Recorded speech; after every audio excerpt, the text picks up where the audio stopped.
Magandang araw mga katubig, ako si Tita Eva, ang inyong kasangga sa pangangalaga at pagprotekta sa kalikasan. Samahan ninyo ako para alamin ang kahalagahan at epekto ng maayos na proseso ng paglilinis ng maruming tubig at pagbabalik nito sa kalikasan. Sa kasalukuyan, isa sa mga suliraning kinakaharap natin ngayon ay ang patuloy na lumalalang polusyon sa ating katubigan. Ito ay nagdudulot ng panganib sa ating kalusugan at maging sa ekonomiya ng bansa.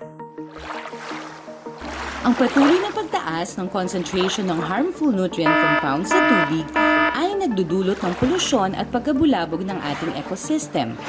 Kapag mataas ang level ng nutrients sa tubig, nagkakaroon ng mas mabilis na growth ng algae o tinatawag na algal bloom.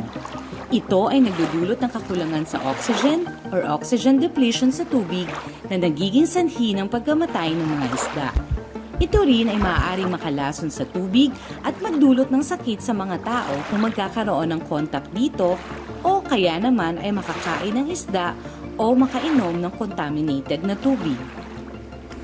Kaya naman, ang Laguna Water ay nagkaroon ng malaking proyekto ukol sa pagtayo ng biological nutrient removal sa LTI Sewage and Septage Treatment Plant. Tara, bisitahin natin ang proyektong ito. Magandang araw, Tita Eva! Ako si Lucy, ang Construction Manager ng Laguna Water. Nandito ako para samahan kayong mag-ikot sa ating planta. Sa BNR project ni Laguna Water ay nag-construct tayo ng mga tangke at additional na processes upang mapababa ang mga nutrients tulad ng nitrates, ammonia at phosphates. Ito ay sang-ayon sa DENR Administrative Order 2016-08 at 2021-19.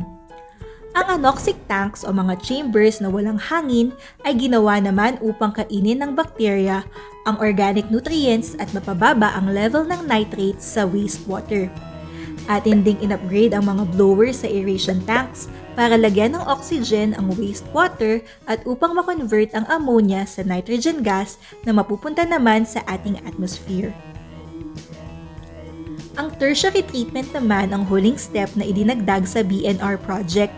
Dito ay naglalagay ng chemical na alumina upang mag-precipitate ang phosphate sa wastewater. Ang mga nabuong phosphates at maliliit na sludge ay dadaan naman sa disc filter para masala at matanggal ang mga solid na pollutants. Ayan, mayroon na tayong dagdag kaalaman patungkol sa mas masusing pagbabalik ng malinis na tubig sa ating kalikasan. Bago mabuo ang isang proyekto ni Laguna Water, ito ay dumadaan sa masusing pag-uusap at pag-aaral. Mula sa pagbuo ng konsepto galing sa technical team, ang mga dokumento gaya ng pagpapa-aproba ng budget, terms of reference, scope of work, project design, CAP letter para sa LLDA at permits na gagamitin sa bidding ng proyekto ay masusing pinaghahandaan. Matapos makumpleto ang mga nasabing dokumento, ang proyekto ay dadaan sa bidding process upang makahanap ng kontraktor na magsasagawa nito. Madaming pinagdaanan ang proyekto, mula sa pagtatayo ng mga bagong tangke, pagbuo ng ibang equipment, pagbago ng buong system, at pagdadagdag ng mga controls. Mas lalong naging pagsubok ang pagbuo nito ngayong panahon ng pandemya. Nariyan ang pagsubok sa delivery ng mga equipment mula sa ibang bansa. Kasabay rin ang mga health issues ng ilan sa mga manggagawa na nagpa-delay sa pagtatapos ng proyekto. Sa kabila ng lahat ng ito, patuloy ang pagtutulungan ng iba't ibang parte ng ahensya upang ito ay maisagawa ng naaayon sa itinalagang araw ng mga tagapagpatupad. Dahil sa proyektong ito, makasisiguro tayong malinis ang naibabalik nating tubig sa ilog at makakaiwas tayo sa mga sakit na maaaring maidulot ng maling sanitasyon.